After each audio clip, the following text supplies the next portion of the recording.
Hello friends, welcome to my channel A to A electronic. Friends, आज मैं आपको MOSFET क्या होता है, कैसे काम करता है और ट्रांजिस्टर से मॉसफेट की क्या अच्छाई हैं क्या बुराइयां हैं और मॉसफेट की जो बायसिंग है या मॉसफेट को कैसे ऑपरेट किया जाता है और दूसरा मल्टीमीटर से मॉसफेट को N channel MOSFET P channel MOSFET को कैसे चेक किया जाता है। तो आज मैं पूरी जानकारी आपको मॉसफेट के बारे में दूंगा।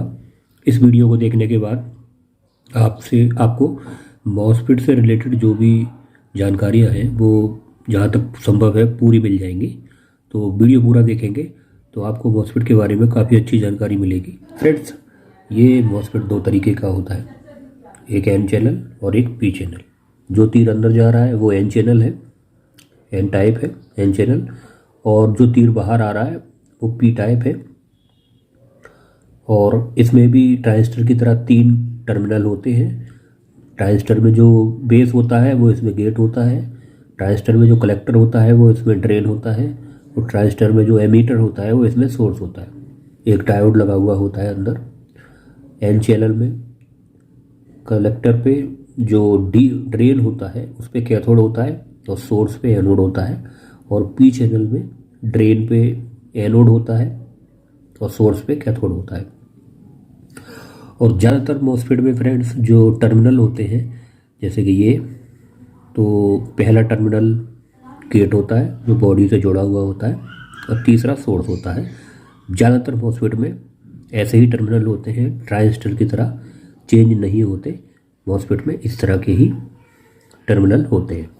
अब आ जाते हैं कि जब हमारे पास ट्रांजिस्टर उपलब्ध थे तो मॉसफेट, क्योंकि ट्रांजिस्टर पहले बना था और मैन्युफैक्चरिंग हुआ था, मॉसफेट बाद में बना था, तो मॉसफेट को बनाने की हमें क्या ज़रूरत पड़ गई थी।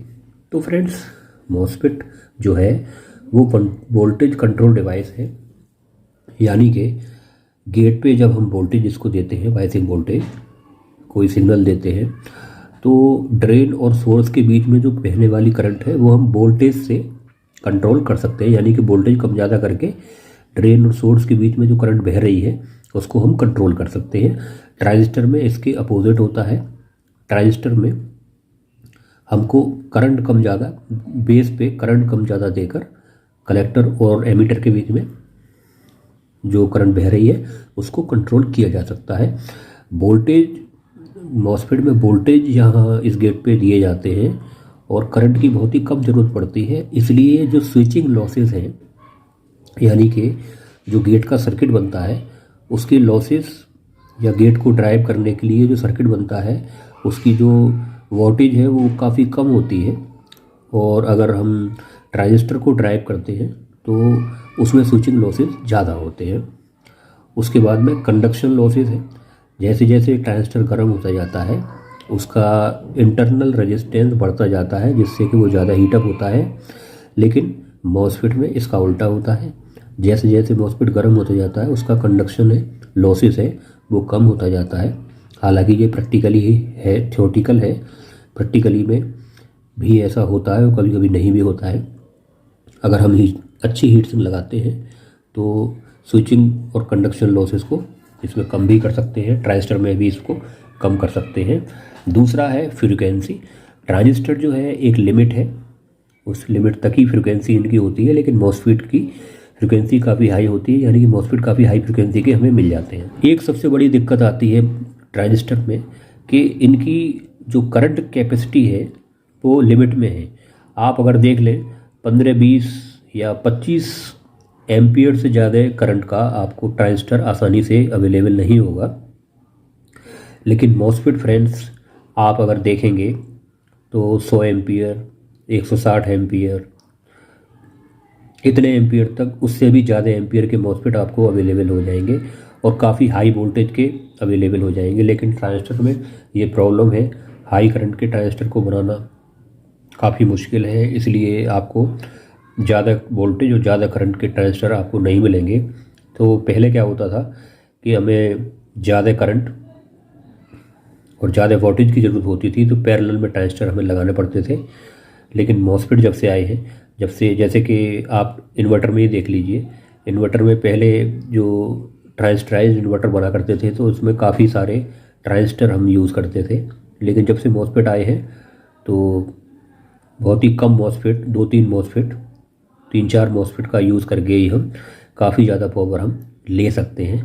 तो इसलिए मॉसफेट जो है वो काफ़ी हाई वोल्टेज तक हम इसको ऑपरेट कर सकते हैं, ट्रांजिस्टर में ऐसा नहीं है। दूसरा, अभी जो एम्पलीफायर अभी देख रहे हैं आप, क्लास डी एम्पलीफायर में फ्रेंड्स आपने देखा होगा कि ज़्यादातर उसमें, ज़्यादातर नहीं बल्कि 100% ही क्लास डी एम्पलीफायर जो भी यूज़ कर रहे हैं उनमें जो आउटपुट डिवाइस है वो मॉसफेट ही लगी हुई है, चाहे वो IRS 2092 की IC का सर्किट हो या और भी सर्किट हो। तो उन सर्किटों में या हाई वोल्टेज के 1000, 2000, 4000 वाट तक के मॉसफेट एम्पलीफायर जो आ रहे हैं क्लास डी एम्पलीफायर के, उसमें मॉसफेट का ही हम यूज़ करते हैं। तो अब आते हैं फ्रेंड्स, इसको मॉसफेट हम कैसे चेक करते हैं। ये फ्रेंड्स आप देखिए, ये है IRF 9540, ये पी चैनल मॉसफेट है। सबसे पहले हम क्या करते हैं फ्रेंड्स, जो इसका गेट होता है, गेट इसका पहला होता है, तो सबसे पहले हम करते क्या हैं कि ड्रेन और सोर्स पे कोई भी पिन हम लगा कर देख लेते हैं कि ये जो गेट है वो ड्रेन या सोर्स से शॉर्ट तो नहीं हो गया। तो हम देख लेते हैं।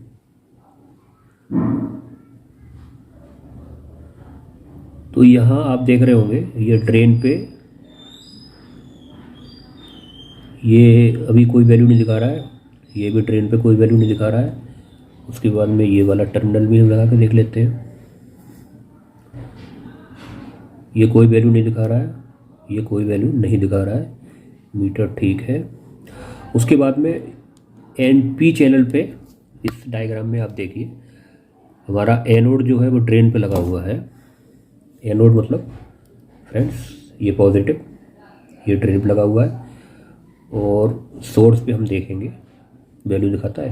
तो देखिए फ्रेंड्स, ये वैल्यू दिखा रहा है, ठीक है, ये लगभग 583 की वैल्यू दिखा रहा है। और इसको हम उल्टा करके देख लेते हैं, ये वैल्यू नहीं दिखा रहा है, इसका मतलब ये मॉसफेट सही है। अब मॉसफेट एक दूसरा लेते हैं फ्रेंड्स हम, इस मॉसफेट को आप देखिए, ये मॉसफेट है फ्रेंड्स 10N60, ये 10 एम्पियर का मॉसफेट है, 600 वोल्ट का मॉसफेट है, और ये SMPS सप्लाई में यूज़ होता है।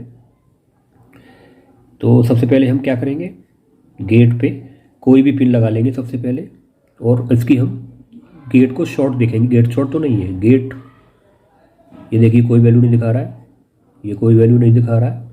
उसके बाद फिर हम टर्मिनल चेंज करेंगे, पॉजिटिव वाला लगाएंगे, और फिर देखेंगे कोई वैल्यू नहीं दिखा रहा है, कोई वैल्यू नहीं दिखा रहा है। अब उसके बाद में यहाँ पर कैथोड होता है, डायोड, तो कैथोड के लिए हम नेगेटिव पिन बीच में लगाएंगे, ये बीच में लग गई negative pin, positive pin source पे लगाएंगे। तो देखिए वैल्यू दिखा रहा है ये। तो इसमें देखिए आप, ये जो है कैथोड पे, ड्रेन पे कैथोड है, यानी कि माइनस पिन हम बीच में लगा के और इसको हम चेक करेंगे ऐसे, तो ये वैल्यू दिखाता है। इसका मतलब ये मॉसफेट हमारा ठीक है। अब उल्टा करके देख लेते हैं, उल्टा करके कोई वैल्यू नहीं आनी चाहिए, तो उल्टा करके कोई वैल्यू नहीं आ रही, इसका मतलब ये मॉसफेट हमारा ठीक है।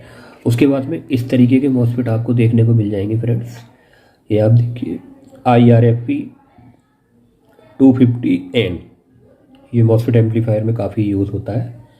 IRFP 250N, ये 200 वाट का 200 वोल्ट का मॉसफेट है और काफ़ी ज़्यादा अच्छे एम्पियर का मॉसफेट है। तो सबसे पहला जो है वो हम गेट पे इसको लगाएंगे। गेट पे कोई भी पिन लगा दें आप, ये वैल्यू नहीं दिखा रहा है, ये भी नहीं दिखा रहा है।